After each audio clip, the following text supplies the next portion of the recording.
Hi there, and welcome to Fantasy for the Ages, the show where a father and son sit down and talk about fantasy. I'm the son in that equation, Zach. And that makes me the father, Jim. Thanks for joining us again, this being our 49th episode. We're getting there. We are. We're almost like at a milestone or something. But as we're here just on the 49th, how you doing, Dad? I'm doing great. You know, as is not all that uncommon, this is the second episode we have recorded today. However, usually we're doing like a Wheel of Time and then a midweek. Yeah, we're just overloading on Wheel of Time today. Not a bad thing. It's totally bad okay. at all. That's right. Just earlier, and again, this stuff's all out of order. We did episode 47, which was our big wrap-up of The Great Hunt with a bunch of guests and tons of people in the Discord, and it was a hoot. Now we're jumping ahead to 49 because we've already recorded 48. It's a midweek special. If you're listening in order, you've already heard that. If you're live with us on Discord, I don't think any of them were here for it, so it's a big surprise, and they'll find out what it is when it comes out. I think so. If they listen to it, because, you know, sometimes spoilery of other things, you never know. And that one does have a number of spoilers in a number of things. If you're a first-time reader in much of anything, I'd recommend skipping that one. But Emmeline here, she's read a lot of fantasy. She should skip that one. Okay. Oh, because there's some big Wheel of Time spoilers in that one. Yeah, stay away until you finish the series, and then you'll love that episode. All right. So, I'm doing great. It's been a fun day. How are you doing, Zach? I'm doing all right. The time between the two episodes, I have spent doing more packing because I have not moved yet. I'm still going to move. But I'm going to be hearing about you moving for weeks of episodes. Fine. By the next time you hear me after this episode, you'll be hearing me from Texas. Well, that's the thing. This is actually our last episode for the foreseeable future that we're recording physically in the same space. Not just the same house, but the same room. He's sitting right next to me. And yes, he took a shower. He smells fine. Oh, thank you. Yes. But if I say something stupid, this is the last time my dad can just reach over and give me a little tap. Light little backhand. I've never done that. No, that's more a mom thing. And that's to true. You. She beats both of us. She makes a point to take off her rings before she hits you. Oh, For I you, guess. I've got divots. All right. Well, we should check in what we're drinking. I could ask you, what are you drinking? Because you had a mouthful of it now. What are you drinking, Zach? I went simple. I was trying to finish off a bottle of Tito's vodka I had, so I went with just a nice and easy vodka Sprite. How much vodka did you have left in that bottle? Well, it's a big glass. It is a big glass. I put in about as much as I expected to put in, and then I put the soda in, and then went, there's a little more room, and finished off the bottle. Oh, so if he starts sounding a little silly... Let's just go with this. It's either vodka-flavored Sprite or Sprite-flavored vodka at this point. I'm not sure which. At least he's still living here. I can testify he will not be driving after this episode. No. I have created another of our specially concocted Watt-tails for this episode. In honor of our new book that we're starting today, The Dragon Reborn, I made a drink called The Bloody Dragon Reborn. It looks pretty in a gross way. It's not a fully homogeneous mixture. No, it's intentionally got... Well, you'll find it on our Instagram, of course, with the recipe. It's on our Discord, too. It's got clear rum as the majority of the drink, but then added to it is some Chambord, which is a dark raspberry liqueur, and then some strawberry daiquiri mix. And then floated on top, after those are all shaken with ice and strained, you float on top some dark chocolate liqueur. Now that's not actually light enough to stay on as a float, so what it does is it kind of drifts murkily through the drink. So this beautiful red drink becomes tainted. It's a little muddied. But it's actually quite delicious, a little desserty almost, with a chocolatey, fruity taste. It's pretty good. All right, we have just a few announcements before we dive in. Yeah, share the first one. So the first one, we got new patrons. We got 2 new patrons. In fact, one of them is here today with us. That's right. Emmeline, our Welcome, first-time welcome, reader welcome. who's traveling with us through the Wheel of Time. She is now a Patreon supporter and with us in the live recording today. We are glad to have you. It's actually her second time with us, but first time in the exclusive only for patrons. Yeah. Woohoo!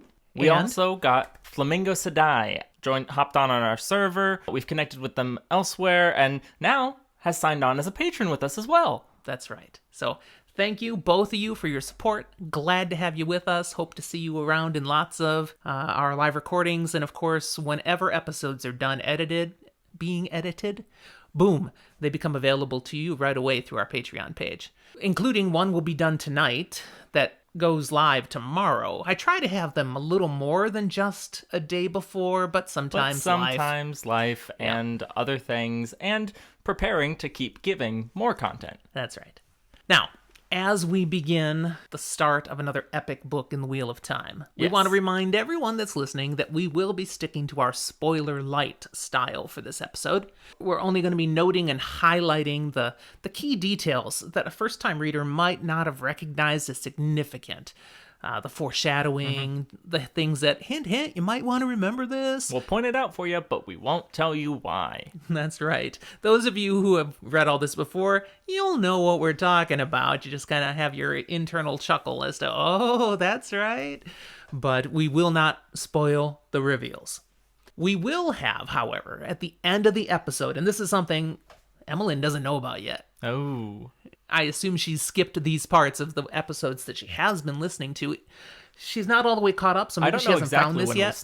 Yeah, but at the very end of episodes now for Wheel of Time content, we go into something called the spoiler room. And it's a time where Zach and I will full spoil just one thing related to what we talked about in this episode. Now, we give plenty of warning. There's a siren. There's sound effects. You'll know we're entering the spoiler room. And if you are a first-time reader, that's when you jump out. The only thing you'll miss is that little bit of spoilage at the end. So it's just kind of fun. Some of our people wanted to hear this stuff, and it gives us a chance to just take the restraints off and yak about something. So be warned. That will happens, be at the end of the episode. We'll see you next time. Out you go. We do have one more announcement. There's a special announcement. Just because one. This is episode 49. Which means the next episode is episode 50. It's a nice big milestone for us. We like hitting some of these numbers. And so for 50, we're going to have our golden celebration, where we will celebrate the top 50 moments in fantasy fiction, be it literature or film, just things that are in fantasy, and even let's throw sci-fi in there. What do you think are the top 50 moments? And so as we're celebrating that, we want to throw this out to y'all. You who are listening live are hearing this first, but give us what you think are some of your top moments, and we'll collect and grab things here and there and come up with 50 of those that we then will rank to what we think of what you provided to us are the top 50 in order. Now, what do we call a moment? What do we mean by a moment? We're talking about plots. Not, oh, this book was written and published. Oh, you don't think it's like something very important in real life? No, this is a fantasy fiction podcast. We're into the fiction. So you're thinking about the 50 most epic, biggest moments, whether it's in a movie or a book, in fantasy out there. Just what was the, wow, oh, moment. Which may even be little things. My dad says big, epic, but it could be something that just really hits and is big and epic because of its smallness. It could be. So that's why we'll just say the top 50 moments, not the 50 biggest moments or most epic moments, just moments. So if you have 1, 2, 50 that you want to throw our way, go for it, and we'll pick what we think are the best ones. Yep. We'll be tossing this out on Twitter and our Discord as well, and just get as many as we can, and then we'll put it through our perfectly objective rating analysis. Mm-hmm. Absolutely. Not subjective at all. Not arbitrary in the least. So that actually will be a Sunday episode, because it is a big number 50. It's not going to be a midweek special, so because of that, there'll actually be 2 weeks before there is another Wheel of Time content episode in our feed, because it is going to replace a usual Wheel of Time Sunday content. And partly we're doing this because there's some chaos with Zach moving to Texas, so it's just helping with our recording schedules too. All right, enough of all that. let's get into this awesome book. Yeah, let's actually start. The Dragon Reborn. Book 3 of The Wheel of Time. We begin with the prologue. And we're going to find a lot of these books begin with prologues. I like all of them. I don't think any of them don't have a prologue. This one is not going to be as massive as some of them will be, but it is still definitely a significant prologue. And it's about one of our all-time favorite character groups, actually, the Children of the Light. Yeah, not so much. Yeah, wait a second. No. I It will is about say, them, but it's those sucky white cloaks we're really talking about. Though this isn't the reason why, this is one of my lower on my list prologues. Okay. I just generally find it a little less interesting. But there is still lots to get from it. So let's dive in. That's right. Let's take a little bit more of an insight into these loathsome characters. We love to hate them. They were designed that way. We begin with the previously mentioned but never before seen Perrin Niall, Lord Captain Commander of the Children of the Light. I'm glad you're saying Niall because I've heard otherwise. I think technically it's otherwise. I say Niall. Yeah. Yeah, if it's a different way. Suck it up. Emmeline's booing him already. Yes. So on point. There's worse. There's guys. worse, but he's, not worthy of praise. He's here in his private audience chamber as the scene opens. The seat of White Cloak power, the place called the Fortress of the Light in Amador. Which is in the country of Amadicia. I looked to the right to look at the map, and it moved. It's on the left right now. Yeah. It's southwest of the continent. Okay, I was like, of what? It's southwest. It's just like the southwestern chunk of the continent. Niall is pacing the room. He's caught up in thought at the news that's just been shared by the other person in the room, Jarrett Byar. Where have we seen him before? Good old child Byar. Yeah, we last saw him on Toman Head outside of Falme. He was the one given orders by Jeffrem Bornhald to not engage the Shanshan, but to stay off in a distance, observe, and then go report what he sees, and especially go tell Jeffrem's son, Dane, how Jeffrem died, because he was sure they were going to die. To be blunt about it, he was the one guy ordered to live.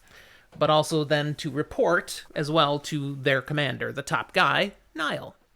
And Niall's head is all in a whirl at the news that Byar has given him. Yeah. Now, we learn a few quick details about Niall here, and these are significant. Oh, yeah. What did we learn? He's had a good chunk of time here in his position. He's actually been in charge of the White Cloaks for about 10 years or so. He's a pretty old guy, because everybody's old by the time they get to that power. And clearly he's worked his way up through that. And he's been there for years, these 10, but he is starting to get a sense that he's getting old. He's going to have to either A, die, which is likely. Well, he's not going to choose to die, but yes, it's just going to happen eventually. Or B, in some way, shape, or form, step down, retire, have someone replace. It's more likely the former than the latter, though. Yeah, I don't think he has really any intentions to step down. No, but I do think he's cognizant enough that he'd rather do that than die. This isn't Game of Thrones. Well, he is definitely faced with a sense these days of his mortality.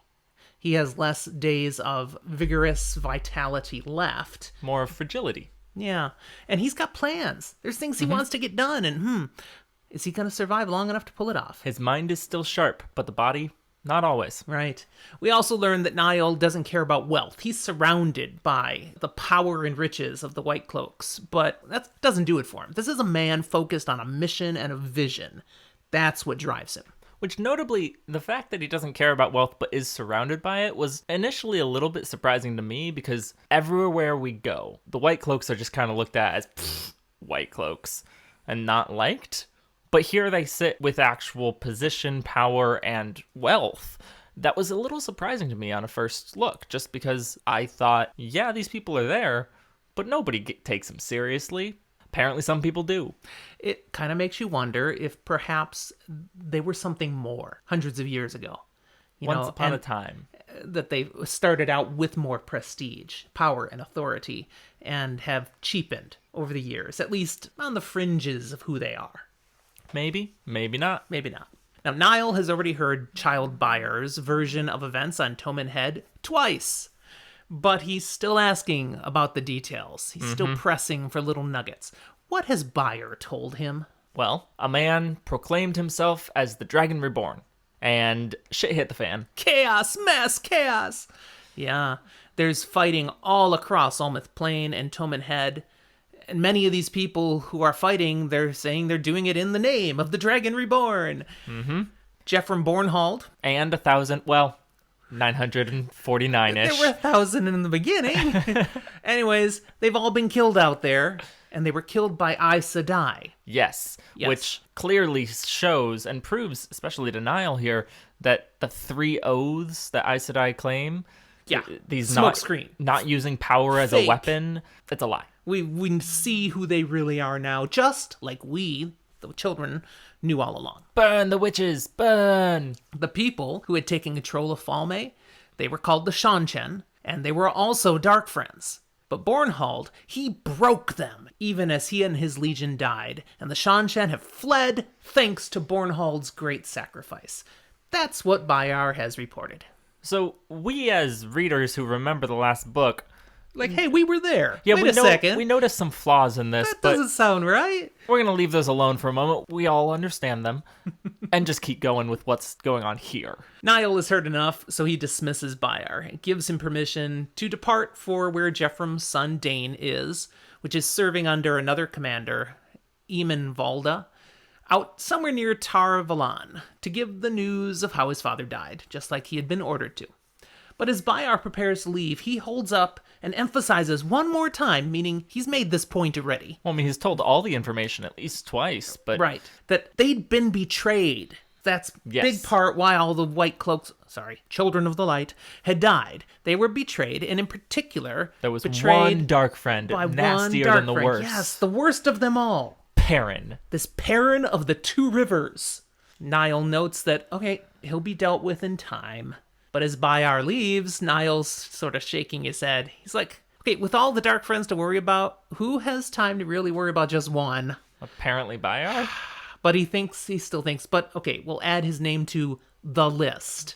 We don't know what the list is, but now his name is on the list. I don't know what that list really looks like, but in my head, you've seen Mean Girls, right? Yes, a long time ago. There's a book. It's a wonderful scrapbook. I believe it's called a burn book. I could be incorrect, but it's just filled with bad scrapbooking of like dirt on people and stuff, and that's what I'm envisioning for the list. And so we just take a little cutout picture of Perrin.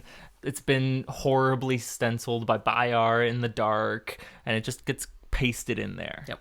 Now, Discord is, commenting, whoa, so the White Cloaks know about the Two Rivers? And it's like, yes, that goes all the way back to the Eye of the World, of course. Though I would also like to kind of point out, they're closer than some things to them. Yeah, but the territory between Amadicia and the Two Rivers really is very impassable. Very rough wilderness and mountains, and that's not a place people really... There's no road. There's no through path there. And most people have heard of the Two Rivers if they have traveled, because... like Two Rivers Tabak is very popular. And wool that a lot of people are wearing in their clothes, it came out of the Two Rivers. But most people haven't actually been there. They're like, that's the little farm country. Yep. We know it exists, but eh. But if you remember, when Perrin and Egwene had first been captured by the White Cloaks, which was Jeffrem Bornhold, but also Child Bayar, Jarrett Bayar was there, Perrin had let it slip, his real name and where he was from. So Bayar was there, firsthand heard it. He knows this Perrin of the Two Rivers. Dark friend, dark friend. Mm-hmm. Okay, now Niall drops a comment in his thoughts that I have found significant. And I want to just speak to this a little. Okay. He says to himself, a year's planning lay in ruins amid the corpses of 1,000 of the children. What do you think he's talking about, Zach? Because it doesn't say what he's talking about. Well, if we're talking specifically 1,000 of the children... that's going to have something to do with Falme and this mess. Yes, absolutely.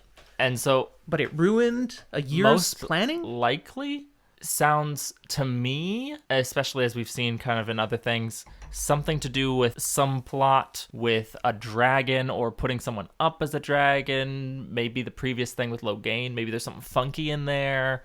But there was unrest in Caemlyn, especially around the time that dragon was getting brought through. The White Cloaks have been moving in the background for something, probably anti-Aes Sedai, and now the whole world has exploded with something different.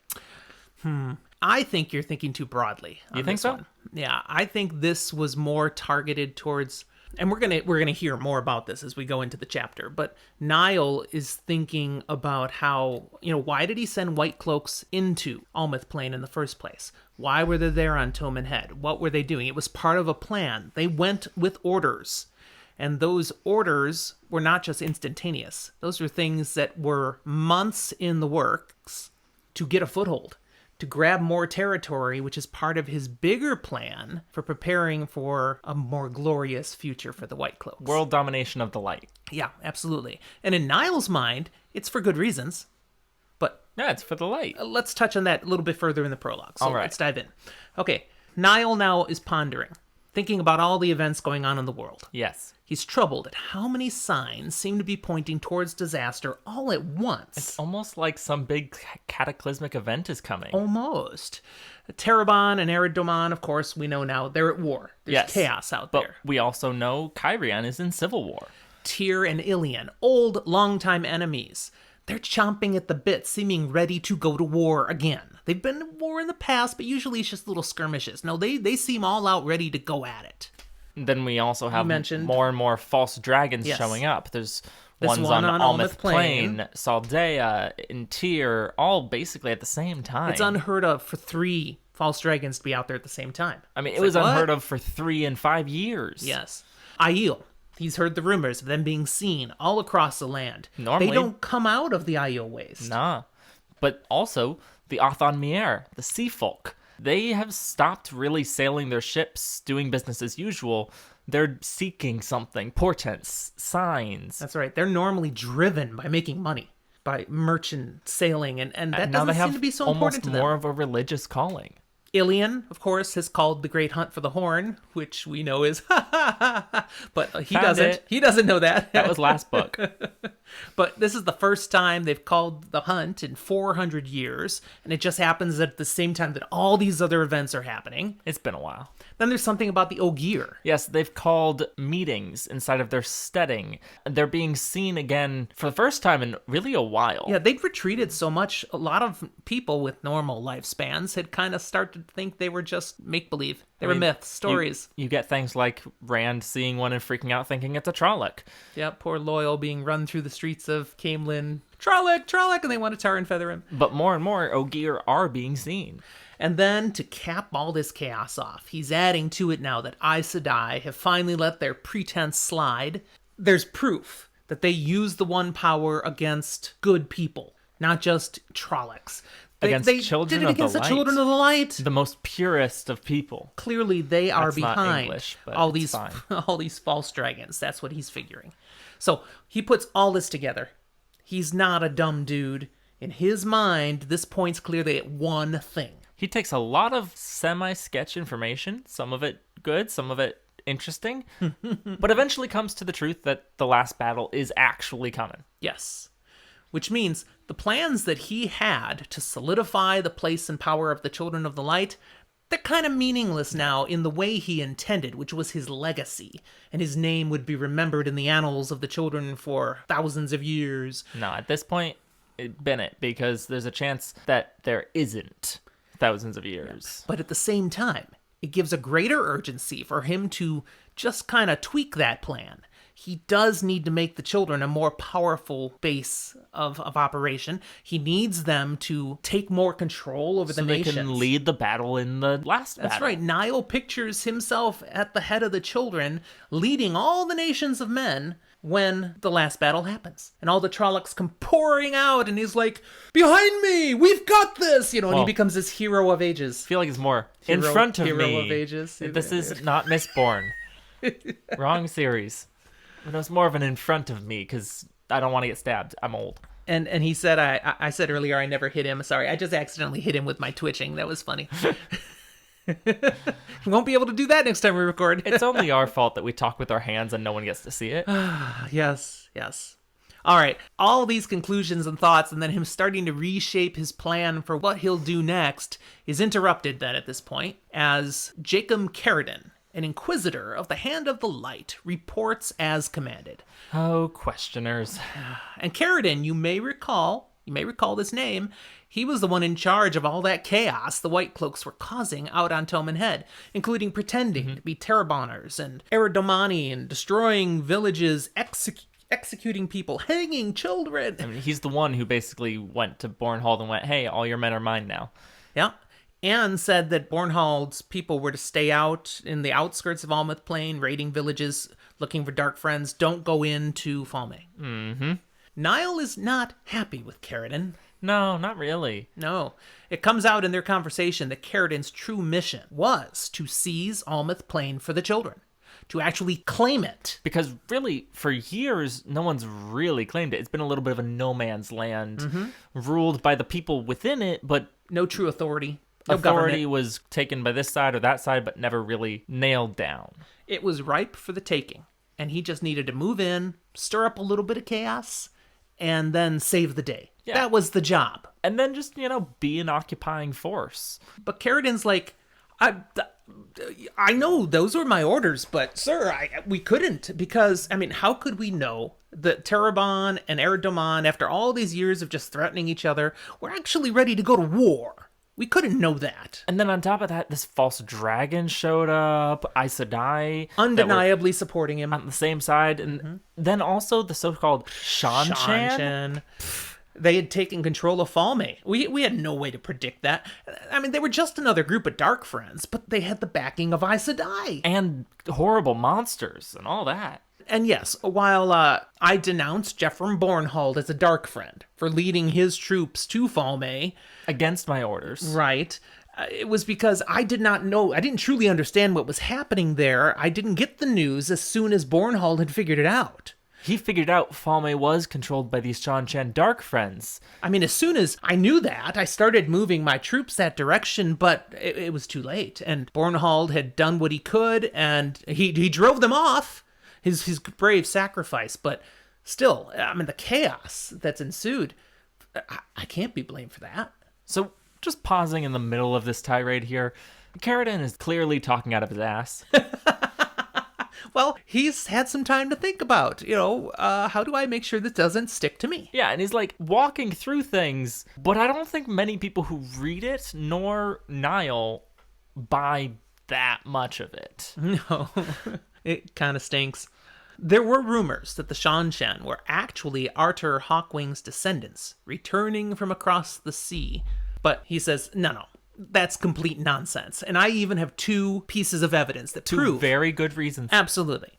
We all know that ships that go across the Aerith Ocean, they never return. Even the sea folk won't go across the ocean. So I'm not buying that these are people that all came in great ships across the ocean. That's nonsense. Mm-hmm. But secondarily, they were supposedly using monsters. They had monsters working for them. Weird creatures from beyond. Yeah, come on. Those were Trollocs and Shadowspawn. People these days, they have not seen Trollocs. They don't understand what these creatures look like because it's been so long since they've been south of the Blight that, okay, these dark friends had them with them, were using them, working with them. Yeah, everybody just confuses them as being monsters. I kind of want to grab Caradan and just be like, okay, but have you seen Trollocs until now? What a ditz. Niall asks if Caradan believes this false dragon is one who can really channel. Now, that's an important question. Yeah. Because there have been plenty of false dragons that could not channel, and there have been some that could. So, ones that could were usually worse for the world. Mm-hmm. What does Caradan say? Don't know, don't care. Pretty much. He says channelers, they die by the arrow or sword in the dark as easy as anyone else. So if he really is one, we can take care of him. It's not a problem. So he requests the authority to go do that. Let me take some children out, and we will fix this problem now, my lord. Yeah. Niall says no. In fact, he gives quite the contradictory order. It's kind of mind-boggling for us. Because it's hard to know exactly what Niall has planned. It doesn't quite fit with everything that we know about the Children of Light at this point. It certainly doesn't fit what Caradan expected to hear. For sure. So Niall tells him, no, you are to go back out there, but to make sure the false dragon does not die. And if any Aes Sedai show up to try to stop him, to oppose him, Those are the ones I want you to see get some arrows or some knives in the dark. You can kill the witches. Yes. But not this false dragon. Now, Carradine's like, sir, I mean, I have no problem us killing Eyes to Die. Obviously, that falls in line with our regular orders, but why would I protect a false dragon? That's like practically treason. Because it's not about keeping them safe and alive forever. It's about doing it for now. And then he says, now shut up and leave. Follow orders. He will not explain anything else because your job is to follow. My job is to think. Yeah. And Carradine leaves. And then Niall, well, he's processing a little bit more for himself. Why is he going to do this? Well, he knows that if he allows the false dragon to survive long enough, it will cause some real chaos out there that then the children can step in and solve, can be the heroes. If the children are close enough and keeping an eye and keeping really control of the situations, it's a controlled chaos that outwardly looks horrible, but from the children's perspective is going to be quite easy. Just nip right up and suddenly restore order. Yep. So he wants this chaos caused by the false dragon. He wants to set him up as a patsy that we can then take down when the time is right. And he wants to make himself very clear to Carradine here. This is some wicked stuff, where he says, all right, I've given you my orders. You seem a little too quick to just accept them then. So let me emphasize something here. You will see that this false dragon lives. If he dies before I give the command for him to die, know that you, Jacob Carradine, will not live much longer. And before you think too fast, if some accident, you can't see my air quotes, but they're here. Definitely there. Yeah. If some accident should happen to me, you're still going to die. Yes, you will not live much longer then either. Carradine's like, I would never have such traitorous thoughts. It's, yeah, okay, go. Niall's not just playing chess. He's playing like 4D chess. He's definitely somebody who's the leader of the Children of the Light for a reason. There are certainly, and we've already seen it in this series, leaders who are incompetent. He's not one of them. He is not one of them. And we'll learn more about that in the future. We won't tell you more now. So Niall is now alone again, and he's thinking of the last battle, Tarmon Gai'dan. He knows, he is certain this is going to be disastrous as Trollocs and Shadowspawn pour out, probably even worse than the Great Trolloc Wars of 2,000 years ago. It'll be the worst mankind has seen in written memory. Mankind must be ready. Pedro Niall and the children will be the ones to get them ready. That is his new goal. So what does he have to do to pull this off?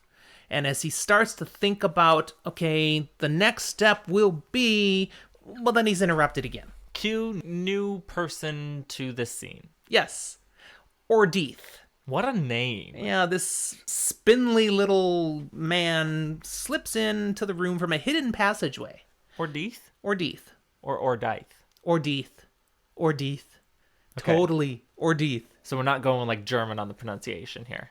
No. Okay. There's no way I could ever say Ordeith. That's Ordeith. Anyways, what do we know about this guy? Well, he showed up just a month ago, seeming to know everything that had happened out there on Tommen Head and Falme and Almoth Plain. In fact, he seems to know as much or more than both Bayar and Carradine could say. That's right. He was there before them.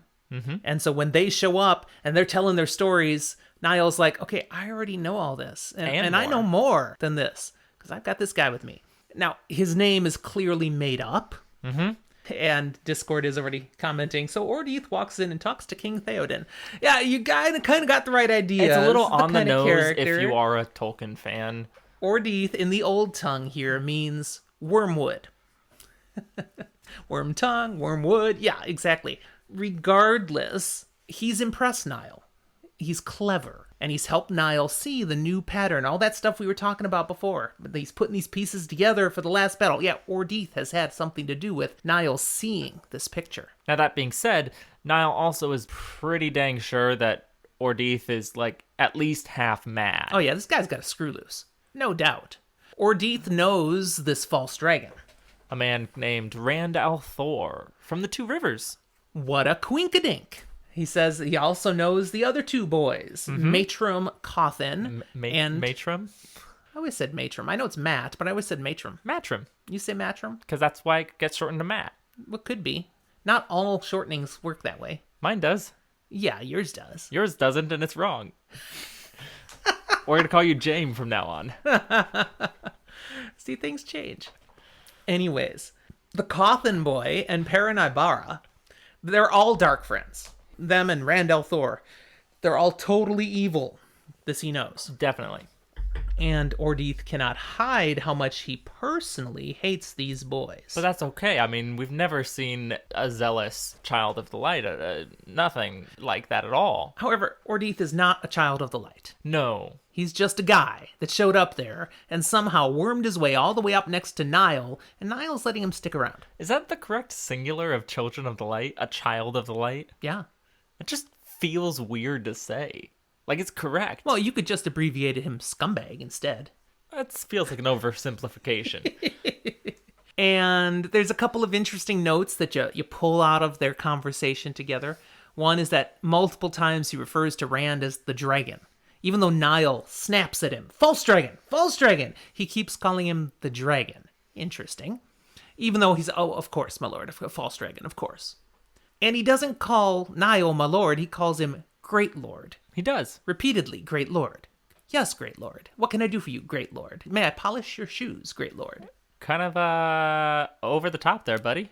Yeah. Anything we ought to be noticing about Ordeith, Zach? So yes, but I'm not sure I'm allowed to say. You know, this one is so blatantly obvious that I mean, Discord, y'all know who this is, right? Emmeline, come on, We're gonna wait and see reader. if Emmeline can tell us who it is, and if she says yes. Oh, that's not good Okay, enough. Come on, you there got you it. go. There you go. That means we're totally good saying it. Yes, this is Padden Fane. Remember, we did not know what happened to him. We didn't see where he went. He was missing suddenly just before that scene between Rand and the High Lord Turok. And, well, yeah, he got out of Dodge. Somehow he knew what was happening, and here he is, before anybody now else who got away. We can add more monikers to his "Hi, my name is" tag. Fane, Mordeth, Ordeith. That's right. And we'll leave some extra space there just in case anything else pops Because you up. just don't know what's going to happen. That's right. The last few pages of the prologue switch then to Jacob Carradin's point of view. And this is my favorite part of the entire prologue. Oh, this is great. He's heading back to his rooms. He's all worked up. He's definitely not satisfied with how things just went with the Lord Captain Commander. He will never be satisfied. He likes to be in charge and look right. And he doesn't look right at the moment. Entering his rooms, he calls out for his servant. But instead of that man, a Myrddraal steps into view. That's not terrifying at all. Now, the look of the eyeless is fear. one would think that a child of the light would instantly go on the attack, draw his sword, call for help. That's not what happens. No. Instead, Carradin, although he has trouble saying it out loud, being he's right here in the middle of Amador, He's a dark friend. yeah, he admits he is a dark friend. He's in service to the same Dark Lord as the Myrddraal. Aha! He's a bad guy. A double agent, one might say. He's working for the dark while he's working for the light, or he's working for the light while he's really working for the dark. Either way, it's a mess, but Carradin's still not a good person. We also learn through this interchange a few key pieces of the puzzle. While Carradin had been in Almoth Plain, on Niall's orders to take the territory for the White Cloaks, he also had orders from the Dark to find and kill Rand al'Thor. It's almost like maybe someone was at a dark friend social where they were given orders. Yeah. If you remember back to the prologue of the previous book, we knew there was a White Cloak at the Dark Friends social. We could draw the conclusion this was probably him. So Carradin is probably the man called Bors. Because we knew he was someone in authority. Especially in the questioners of the Children of the Light. That's right. We saw those signs in the costume uniform he put back on. He had that shepherd's crook. We know. So this guy's in charge of them. It's probably him. This is probably Bors. And he was given a vision of the three boys. And he was. Particularly, watch for them. And now he's being told by the Myrddraal, you were supposed to kill Rand al'Thor. Carradine seems a little confused by that, but also you want me to kill him now? Because, yeah, the Myrddraal is doubling down. You will kill Rand al'Thor. Or I'll kill you, kind of thing. Why is this a problem for him now, Zach? Well, this is where that thing on Discord a bit ago, the drawing of a rock in a hard place? Yeah, he kind of just got told, hey, if you let this man die, you will die.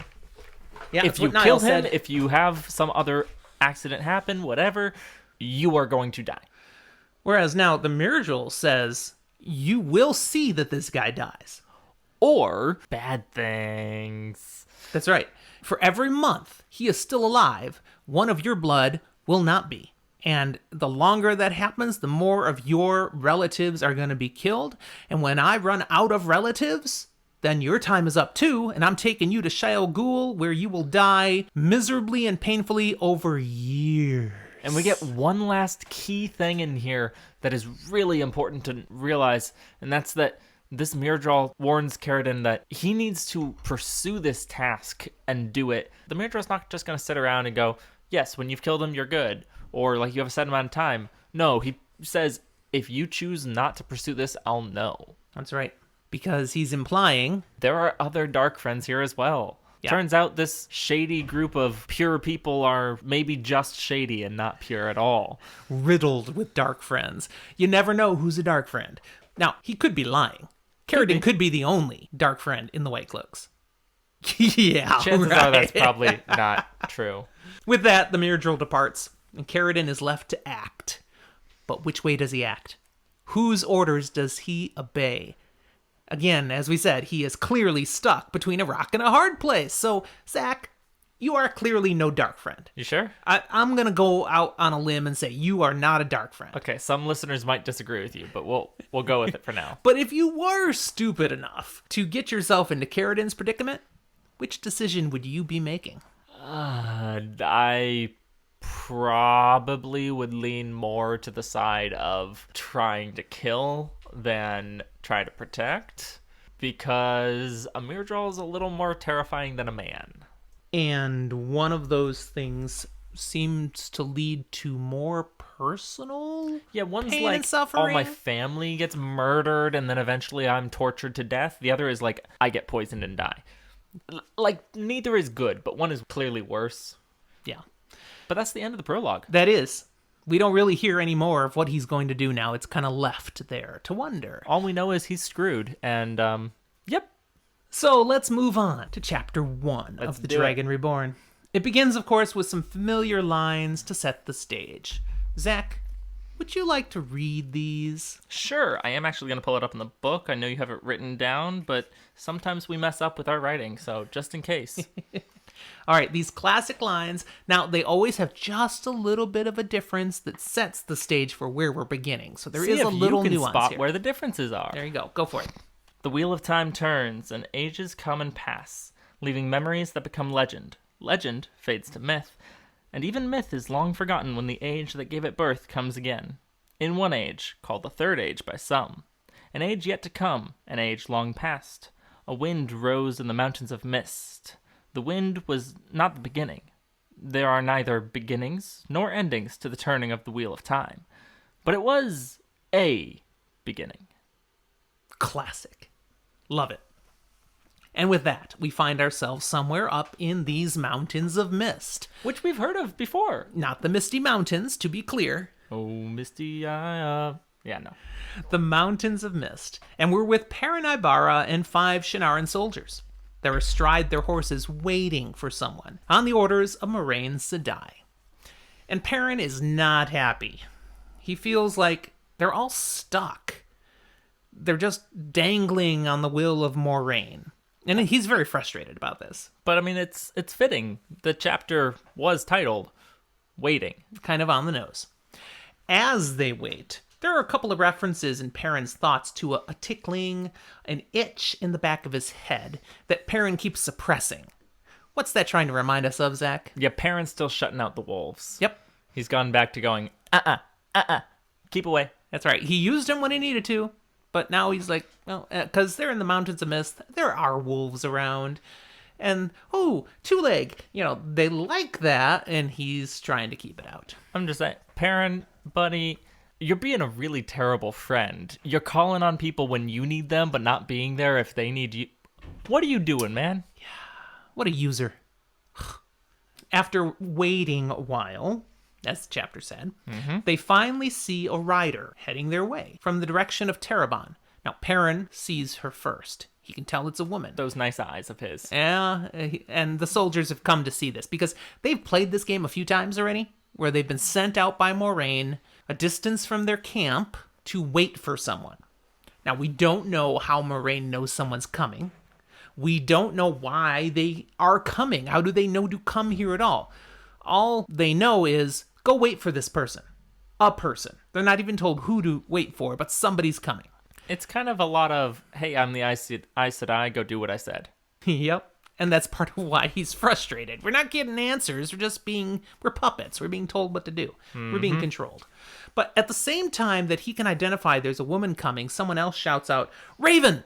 And just like that, Perrin lifts his long bow and shoots an arrow. So do two of the Shienarens. I believe Perrin's is the one that actually hits. It does. It takes that sucker down. The other two arrows then whiz right past the space the Raven was, because it is now dropped to the ground. Which, to me, says a couple of things. One, Perrin's reflexes and or his strength with his bow is enough to really very quickly get that aim and be fast enough to beat the other two trained soldiers. But also, all three of them are disgustingly good with a bow. Yeah. And the other Shienarens, they all have their bows in their hand by that time, too. They're just not quite as fast. So why are they all going after a raven? What's the deal? Well, we've heard before, the ravens, carrion eaters. So ravens, crows, I suppose vultures, if they exist in this world. Rats sometimes. All these carrion eaters can be eyes for the Dark One. They're spies. That's a problem. Right. Anytime, especially up in the borderlands, they're used to that. You see these guys, you kill them. There's a bounty on them.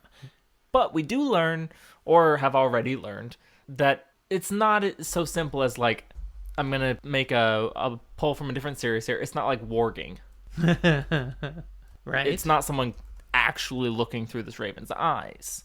Rather more being used as a messenger pigeon of sorts. Going out scouting and coming back. It has to report. So if you kill it, you're good. Right. So they can breathe easy that they got it, so long as there weren't any other ravens. No tales. Yeah. Okay. So as long as there weren't any ravens they didn't see that got away, they should be all right. As they're talking about this, clarifying that, the ravens work for the Dark One, the Shienarens use the name Heartsbane. And Perrin thinks on the list of all the other names for the Dark One he's heard across the lands. Soulsbane, Heart's Fang, Lord of the Grave, Lord of the Twilight, Father of Lies.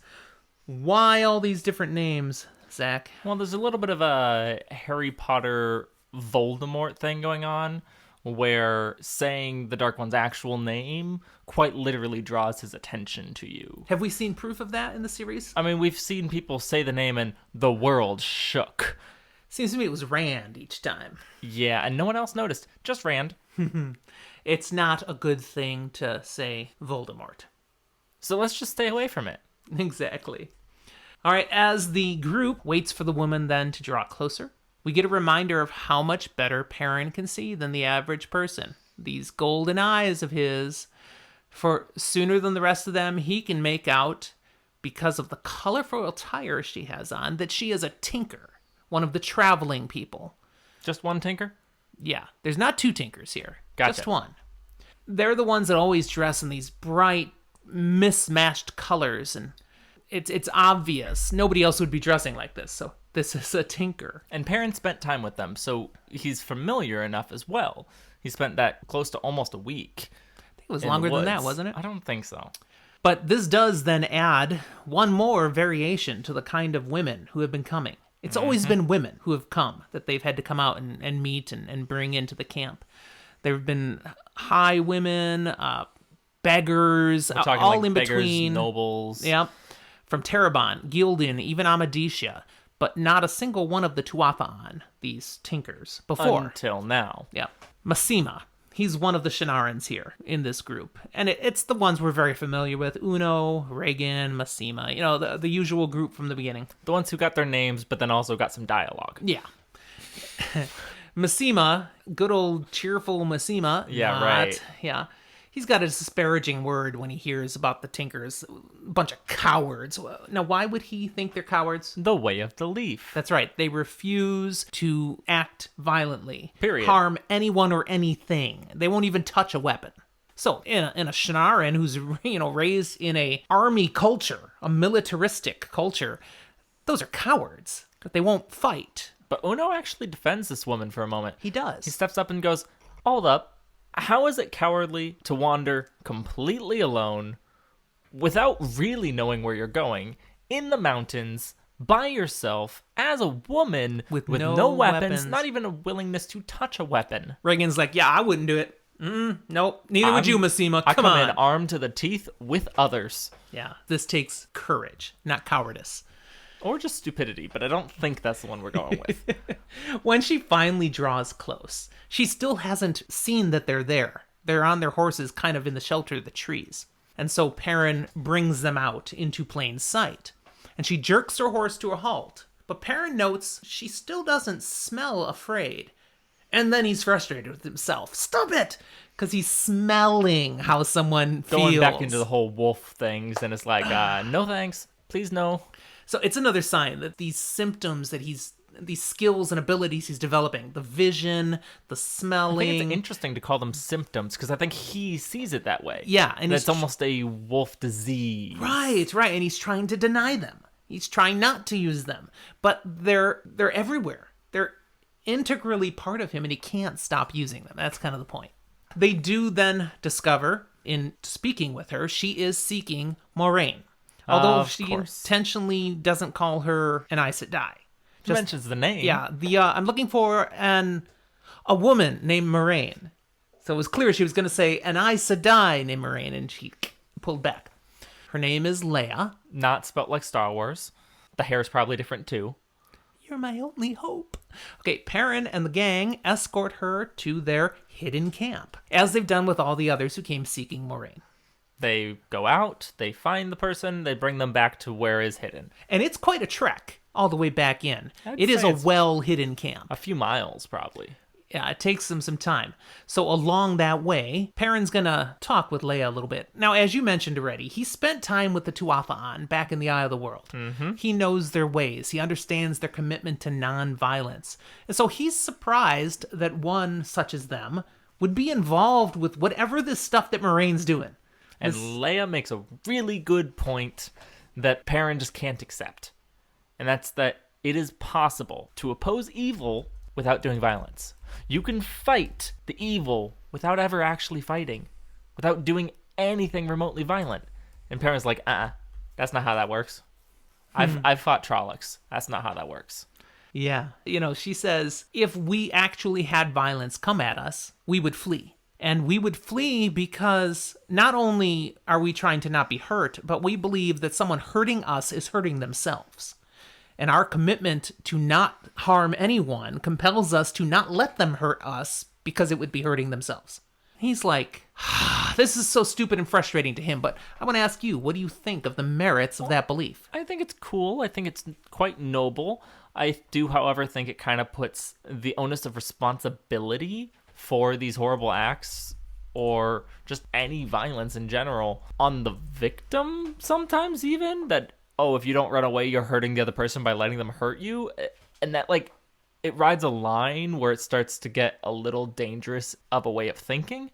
So I think it's noble in its idea, but it has the potential to go bad.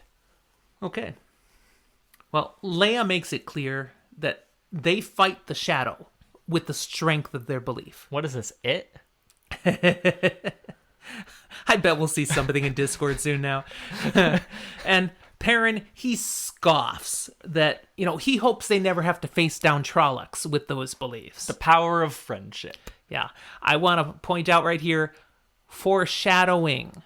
I hope you never have to face Trollocs with those beliefs. Not going to say anything more, but remember that statement. When Leia responds that it would be better to die than fight, that's it. Perrin loses his temper. He's like, if you flee, you're going to be chased. And you're going to be killed. And if you're killed by Trollocs, they eat you. But men are just as cruel. You must be willing to stand up for yourself. But Leia's calm response is, okay, with that belief, you don't seem very happy. How's that working for you? Ouch. And his reply right back is really kind of pessimistic. He's Perrin like, is kind of a pessimist. yeah, he's like, okay, yeah, it sucks. I'm not happy. But that's reality. That's the way life is. And I think a lot of people have kind of been where Perrin is and going, the world is not a nice place. It sucks, and that's just what it is. I can't do much about that. Yet the Tuatha'an seem to find more happiness and peace. Except when they're in a cookbot. Now, they're usually dead by then. At that point, they're blissfully happy too. They're heading on to the next turning of the wheel. They're just doing their little dance or whatever in somewhere else. Well, clearly Perrin understands we're not going to see eye to eye. Fine. And they stop talking. They journey on still for quite some time. Until finally, late into the afternoon, they come down into a well-hidden bowl in the mountains, a valley of sorts. It's up high in the mountains, but now kind of down in this little bowl, is what's dip. described, yeah.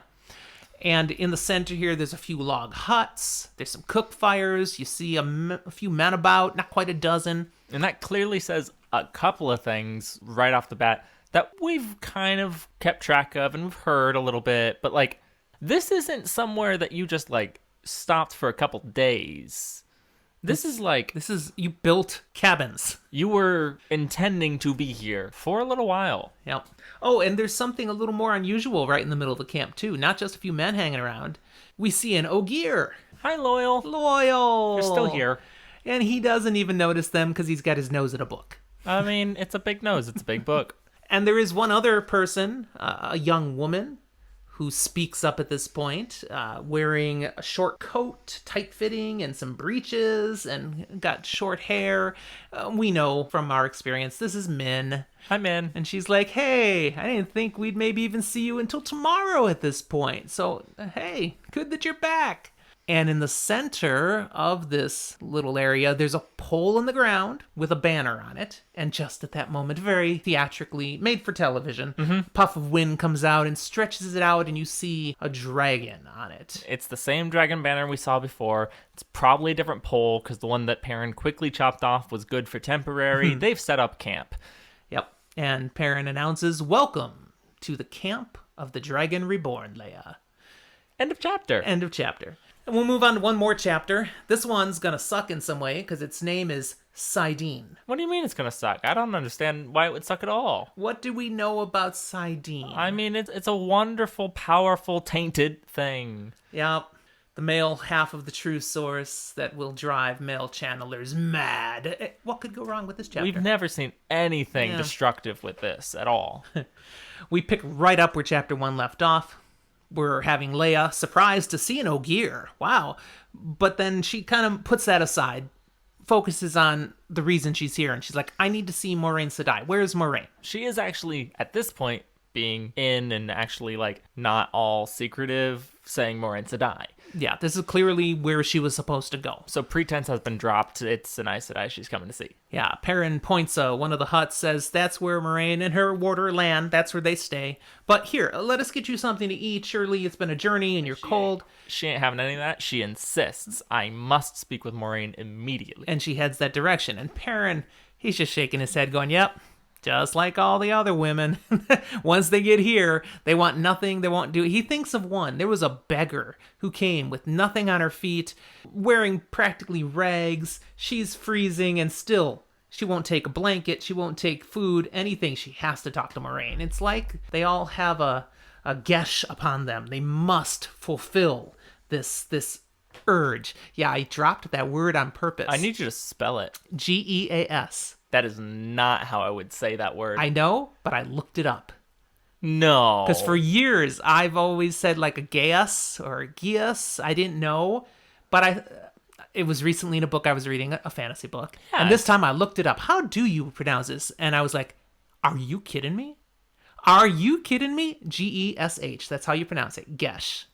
That feels so wrong. I know. So I just have to say it out loud more so it'll start to feel right. I'm going to have to look that up myself later because I can't. No. But so it's like a gesh. They are feeling compelled. Something brought them here and they must fulfill the gesh. He keeps cringing every time, so I got to keep saying it. To fulfill it before, then they can relax. So off they go. Off she goes, straight to Moiraine. And Perrin's, okay, I'll do my thing. So he's going to get some food maybe. And he notes that Min is staring at her as she wanders off. And he says, what do you see? And of course, he's thinking about Min's got this talent, capital T, that can sometimes see images that tell things about people. So when he sees her focusing on this woman, he's sensing she sees something. So it's not, so what do you see? What do you think of the lady? No, it's what do you see? She's clearly troubled. And she says that, well, that Tinker woman, yeah, she gonna die. Yeah. And she knows that that's what that means. Mm-hmm. And she said before, when she knows what something means, it's gonna happen. Yep. There's no way around it. There's plenty of times she sees stuff and doesn't know what it means. Right. It's still going to happen, but she doesn't know what. Now, part of me is like, okay, everybody dies.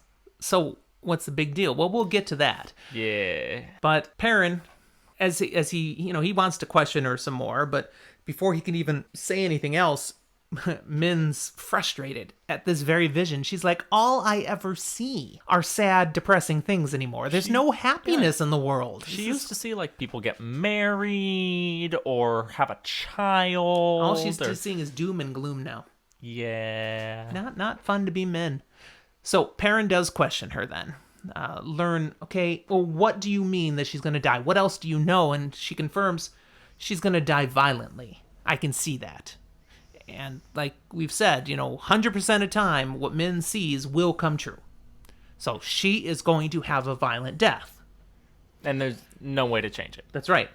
Perrin's thought goes to, well, okay, does that mean we need to be ready? Is there about to be an attack? Is she going to die here in violence and we need to prepare? But Moiraine has this place warded. And there are scouts and they are shooting all the ravens and stuff. And so maybe it's when she leaves, she's not going to make it back home. Either way, you can't actually save her. You can't change her future. So Perrin's, like, disappointed in that. Yeah. But he's trying to be pragmatic and use that information to the best he can. He is. So he presses a little more. Okay, it might be important to know when she's going to die. Can you tell me anything more? Yeah, that's not how it works, Perrin. She's a little frustrated with him. It's like, you should know this by now. But you can't physically transform into a wolf, and Min can't do this. All I know is something that's going to happen. I don't get a date on a calendar. Sometimes I see images that I can't even tell what they mean. Other times I know what they mean, but I only know what I know. I don't know more than that. I can't interpret. There's no reading the tea leaves. That's not how this is. I see something, I know what I know, and that's it. I got nothing else. It's not the best of gifts, okay? I wouldn't have designed it this way. It's what I'm stuck with. It's what the dice rolled for her. That's right. She comments further that, most people, I don't even see anything. I'm kind of thankful for that. Most people are boring. Ice Dye and Warders usually have a couple I things. see the most around them.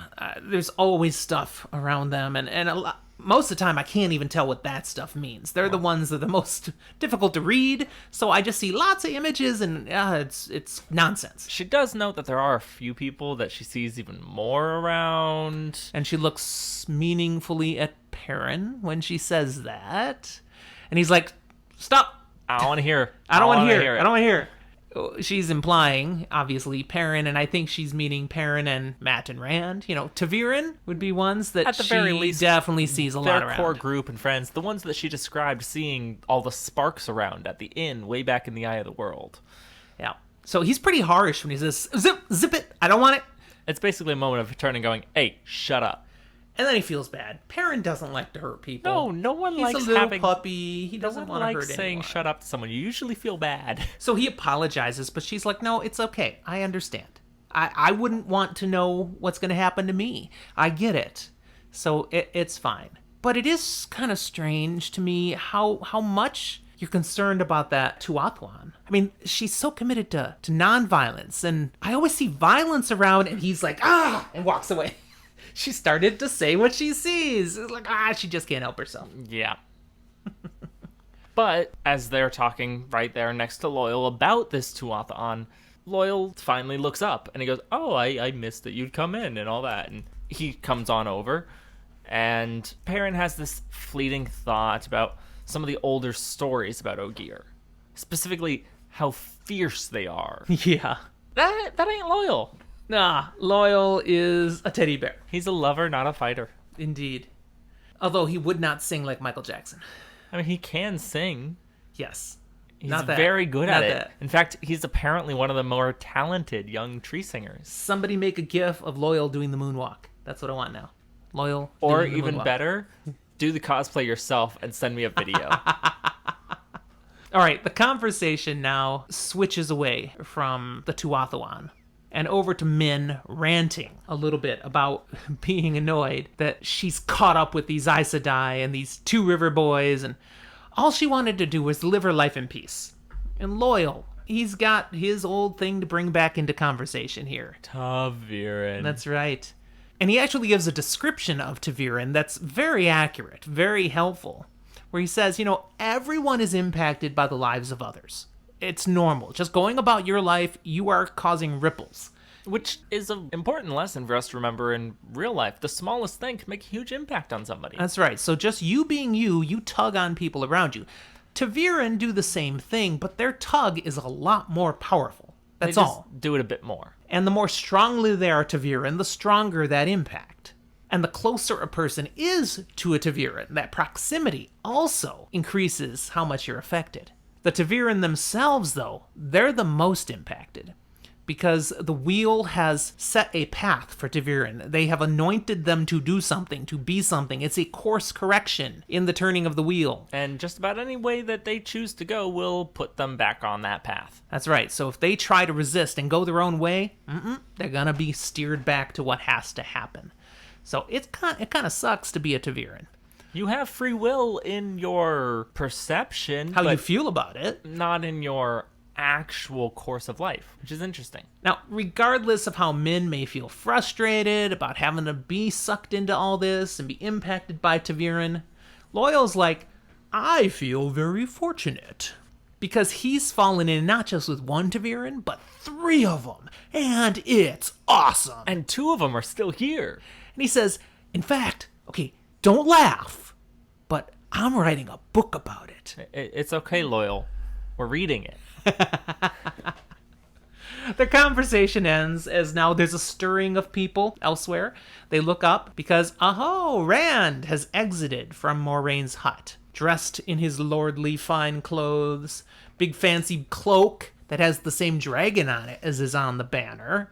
And the Shienarens, they all bow in his presence. They say various platitudes. Lord Dragon, we stand ready. Honor to serve. Honor to serve, honor to serve. All that junk. And they're all looking to him as this holier-than-thou leader they shall now follow. If you remember near the end of the last book, they all forswore their vows They said to the dragon breaks all Shinar, oaths, and they swore serve to him. the Lord Dragon. So this has gone on. They are his men, and you've got Masema still, sour, nasty Masema, looking at Rand adoringly. And He's we like, saw that this wasn't a real change in his character. He was still sour at the beginning of this chapter, beginning of the last chapter, but his view of Rand and what this all means is a lot different. Rand, seeing all this, doesn't say anything. He just turns around and walks off into the woods. Do you think he needs to use the bathroom or something? Or... We get the impression that no, this is not really what he wants. Don't worship me. Don't follow me. No. Min shares with Perrin that, Rand's been in there with Moiraine all day, arguing again. Oh, so it's just a normal Tuesday. Gotcha. Perrin gets up to go talk to him, because Rand is never in a good mood after an argument with Moiraine, but talking to him seems to help. At least a little bit. Now, Rand's personal hut is actually outside of the main area here. He had originally tried living with the rest of them, and all of this bowing and scraping and adoration, he just couldn't take it anymore. So he's got his own hut off in the trees a little ways further, but that's not where Perrin's headed. No. That's not where Rand goes at times like this. He goes to his thinking spot. That's right. He's got a place way out on the fringes, away from the camp. It's actually kind of hard to get to, and he's really the only person that goes there. Well, but him and Perrin knows that's his follows. spot, so Perrin follows him out there. And sure enough, when he gets all the way out there, he finds Rand, and Perrin makes a little noise approaching, so he doesn't startle him, but Rand isn't startled at all. I think he's used to it, kind of expects Perrin's going to follow. Rand is softly reciting the prophecy that notes twice and twice he will be marked. Twice to live and twice to die. 2 herons, and as he's doing this, he's staring at his hands. Where one hand with a heron, other hand with a heron. Both hands have those heron brands burned in, that's right. And then he says, well, at least I don't have 2 dragons yet. Wonder if that might happen. Nah. Perrin looks at Rand, ponders, this is my friend. But it's also a man who can channel the one power. Saidin, so he's doomed to go bad. I'm supposed to hate someone who can channel. He grew up with this being one of the biggest boogeyman kind of fears. It's like, am I supposed to just not like him anymore? How do you just stop liking someone? It doesn't work like that. He's rather conflicted right now. So they start to chat for a little bit. Yep. And in this little conversation, they touch on a number of different things. One, they hope Matt is all right. I do too. Yeah. They remind us that at the end of the last book, he had been taken off right away for Tar-Valon with Varen, Egwene, Nynaeve. Now, we do know that is a couple months' journey. Yeah. So they may not be there yet. They might already be there, and he might be healed already. But they're hoping that he is okay. They both might wish that, wouldn't it be nice if we were in Emmonsfield? If none of this had happened? Yeah, just a blacksmith and a shepherd. But Rand's like, but the last battle's coming. And the Dragon Reborn has a duty heavier than a mountain. I have to face the Dark One. I have to save the world. So I might wish to be a shepherd, but I can't have what I want. Rand's argument with Moiraine was about the same thing. It always is. Yeah. Apparently there are thousands of people down on Almoth Plain, just outside the mountains, fighting, dying, and searching for the man who proclaimed himself as the Dragon Reborn, aka Rand. And they're just sitting there in the mountains waiting. Yeah. He hates the idea that people are dying down there because they're swearing to him, but then fighting others over him. It feels horribly pointless to him. Shouldn't he be going down and doing something? Moiraine says no. Moiraine says wait. And Rand what? Actually, he hates that, so he argues with her, but he also hates that she's right. He gets it, because it's not like one group down in Almoth Plain who've all declared for him. It's these splintered little groups of Domani and Terrabonners and various other disparate groups. And if he goes down and he approaches one of them and they all, the dragon, follow the gourd, all the others then will come at him. And they'll be against him then and mass chaos again, and maybe he's even killed. So that serves no point. Rand can do no good if he's dead. So we're stuck. Moraine's kind of right. But I hate sitting here. Moraine's point is we're going to stay here until the pattern forces you to do otherwise. Right now, there's nothing making us leave. Okay? When it's time to go, it will be obvious it's time to go. Which, is probably the best plan, but also is a really terrible plan. It's literally we're going to wait here until something really horrible happens that forces us to do something else. That's right. Let's wait for the Deus Ex Machina moment. Rand describes, though, that something is going on. He feels a pull, a tug towards what must happen. Like he's being pulled towards this conflict with the Dark One, towards the last battle. And it's constantly pulling at him, so much so that he wishes it would just happen now. Let's just get it over. And as he's angsting about it, and again, 20-year-old, he's angsting. Yeah. He kind of loses himself in his own thoughts. And as he does this, something starts to happen. And it's not a little something that starts to happen. The entire ground, everywhere, goes, "Whoa." It's shaking in a violent earthquake. Jordo just called him Emo Rand. And it's not accurate. wrong. This is his emo moment. But yeah, he's having a physical impact on land around him. This friggin' earthquake starts happening. And Perrin's like, Rand, stop it. Rand! And he really has to yell at him to snap him out of it. Again, not quite what happens, but I picture that moment in The Incredibles where Edna just slaps, put yourself together. Yes. It's a whole great moment. I want that to be what happened. Once Rand snaps out of it, the earthquake stops.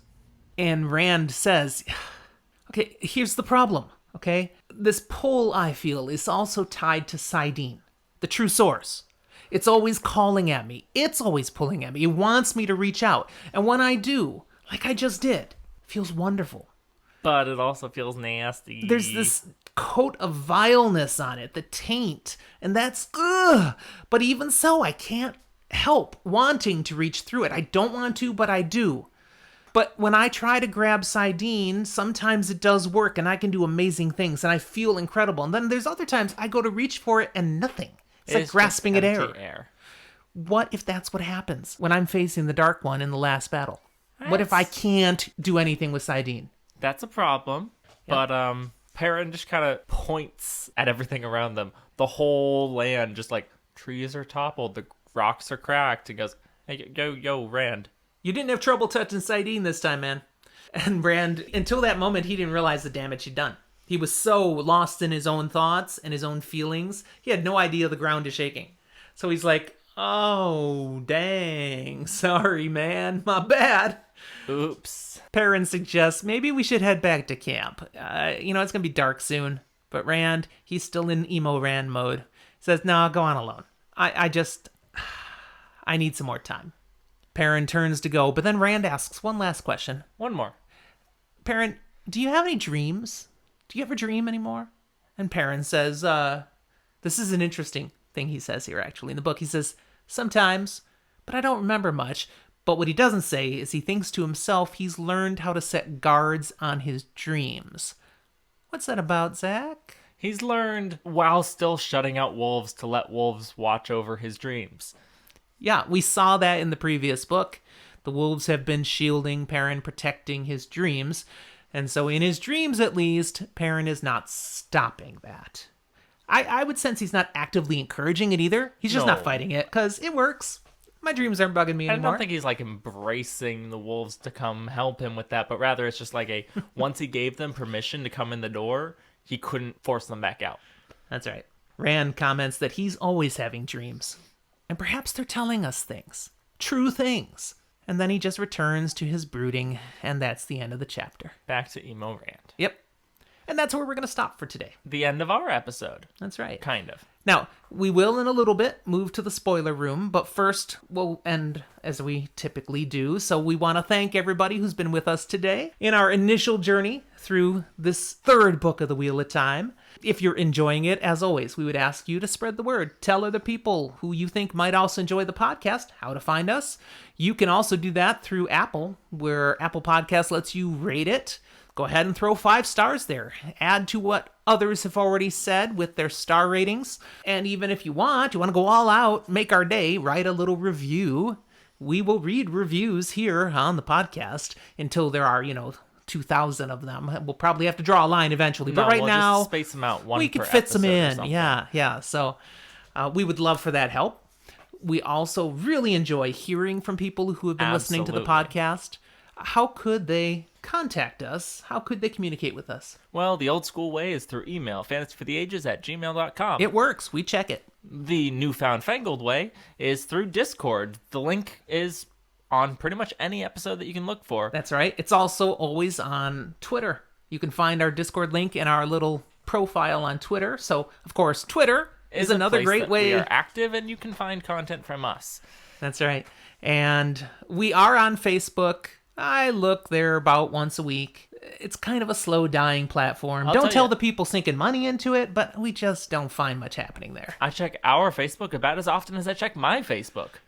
That's pretty much the same, yeah. But we are there, because, okay, it's there. And a more entertaining place to go to, not really so much for interacting, but for finding out how to make these tasty drinks, we've got an Instagram. So Go check it out, and you can make your own Bloody Dragon Reborn. That's right. And if you want to go next level, really engage and interact with us, help us make this podcast even better, you can become one of our Patreon supporters. The link for our Patreon is also in the show notes. That gets things open to you, like being part of our live recordings.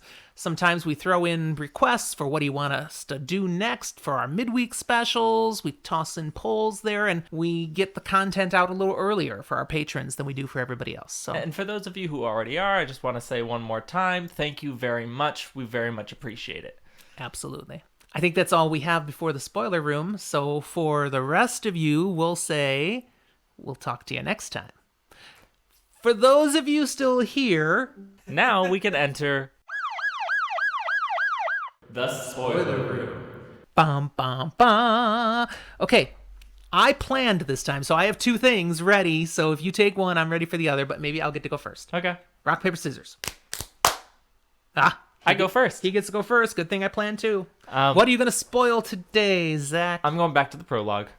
I'm going back to Jacob Carradine and the fact that, well, ultimately, he fails to kill Rand. In fact, he doesn't really try. I mean, he does, but, like... He doesn't try too hard. More than anything... Because he's caught, man. He runs. And tries to hide out as long as he can and survive, but what the Mirrodrell threatened happens. All of the people with even a drop of his blood are systematically hunted, tortured, killed, and then he is. It really sucks to be Jacob Carradine. So the moral of that story is, if you ever get yourself in the chance to be a dark friend and make a deal with a Mirrodrell, don't. Or better yet, do and then somehow kill the Mirrodrell anyway, because apparently you're a badass. Why not? All right, my spoil is tied to just from that almost very last comment of this episode, where Rand asks about dreams. And this is where we get the rest of the whole book set up, right there in that one comment. Just a wee bit. Which on my first read, I mean, there's no way you catch that. You have no idea. But Rand's already having dreams. And what is he dreaming of? He's dreaming of this place that's on the book cover, where there's a shining sword That's not waiting. a sword. The sword that is not a sword. The sword that cannot be touched. It is calling to him, and he's supposed to go to it. I mean, he's dreaming these things. And of course, we come to know eventually these dreams are being sent by one of the Forsaken, Balal. And Rand is right here at this point. These dreams are weighing on him. He is going to momentarily make the decision to ditch and to head off towards Tyr, where he can answer the call, respond to the dream. So it's right here. Everything that's going to happen in the rest of the book, right there, it's because of dreams. So mine was a long-term spoil that I didn't realize really when I was first reading, because I was like, had been so long I forgot. And yours is immediate, which is good. Yeah, but it's a big, long book, so it's not totally immediate. No. It'll take us a couple months. Yep. All right. That was awesome. We'll officially end the recording then. We'll talk to you next time.